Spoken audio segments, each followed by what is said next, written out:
And Yeah. I wonder if we can, just because again, we talked about this being kind of just short snippets, and I'll give kind of a shameless plug for my book, Love, Sex, and Autism, The Radical Truth About Intimacy and Neurodifference. Maybe just talking about what we're doing here, like Mhm. repairing. And I have all these just little nuggets, kind of Mm. broken up, little things people can do. See if you and your partner, this is on page 66, can revisit a recent unresolved conflict that you had where one of you is well intended but ended up impacting your partner in a hurtful way. Can each of you practice? Can you each practice making a repair by sharing your experience with one another? For example, can the person who made an impact acknowledge this by owning the impact and apologizing?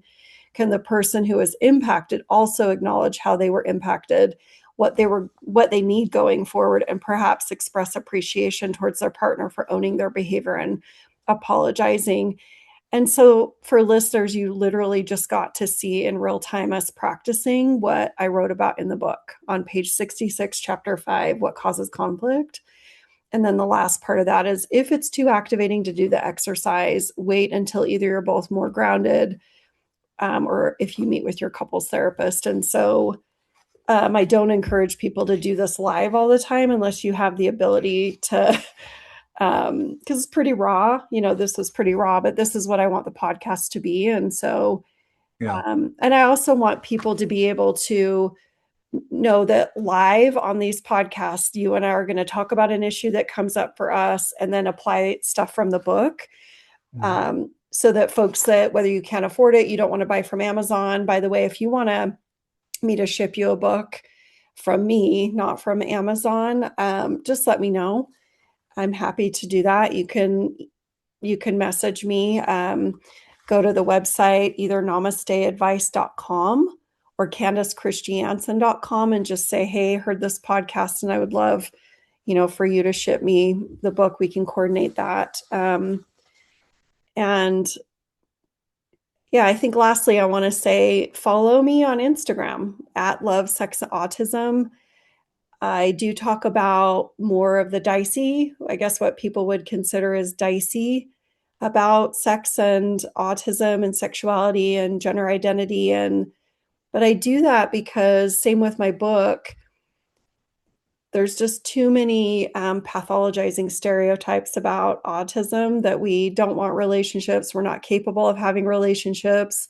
We don't want to be intimate or sexual or have romance. And yeah, some people are asexual. That's an orientation. I talk about that in my book. Some people are, not interested in relationships or romance. Some people are hypersexual. It's a spectrum too. Our gender identity and our sexuality is a spectrum. And I want to talk about those things. I want to talk about the harder things. I want to talk about the fun things. I don't want to just talk about what everyone talks about. I want to go to those places with you, Chris, for our listeners. Kind of the darker caves, and just shed some light on that. Yeah. So thank you for starting us off and being willing to get on right when we were in the thick of it. I I love think you. it's perfect. I love you so much. I love you so much. I think it's perfect. No. And I don't think it was a shameless plug. I think it was an accurate plug, right? Mm, It's like we're in conflict. mm, We know these tools, obviously, yeah, right? And when we use the tools, we had a very connecting conversation, yeah, And so yeah, like I think that your book is a very valuable resource to people, especially yeah, folks that can't afford therapy. You know, right. like it's like, hey, we need something. We can't afford therapy. Yeah, And how do we start to repair? How do we start to communicate differently? And yeah. so, yeah, it's a great resource. Thanks so You much, know, babe. yeah. And I I'm think, gonna. Oh, sorry. I was just gonna say I'm gonna also post this on the Love, Sex, Autism YouTube channel. I've had that for different YouTube channels for so long, and I haven't used YouTube, so I'm gonna be courageous, and I'm gonna try and get this posted on the Love, Sex, Autism YouTube channel, just so people have resources and yeah, great. access. Yeah. Sorry, I cut you off though. What were you gonna say? Thank you.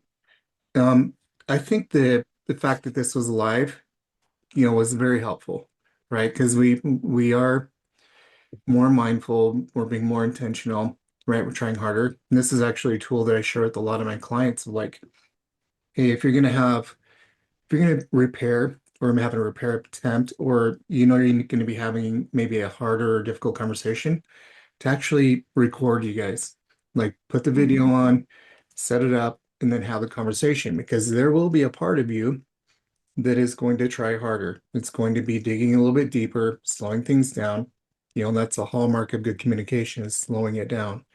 And so, and if it completely goes off the rails, you'll be able to go back and see what happened, right? Especially if you have a therapist that you're working with, that can help review it, like what happened here? What part came forward? Yeah. Not using recordings as a way to weaponize, though, I want to be mindful of that. And I'm also aware we share this Zoom channel with a colleague and we have to get off in 1 minute. So I just want to say thank you, Chris, my love, for being courageous to do this with me. And there's more to come, listeners. This is just the beginning. So thank you so much for listening and stay tuned for more. Bye now.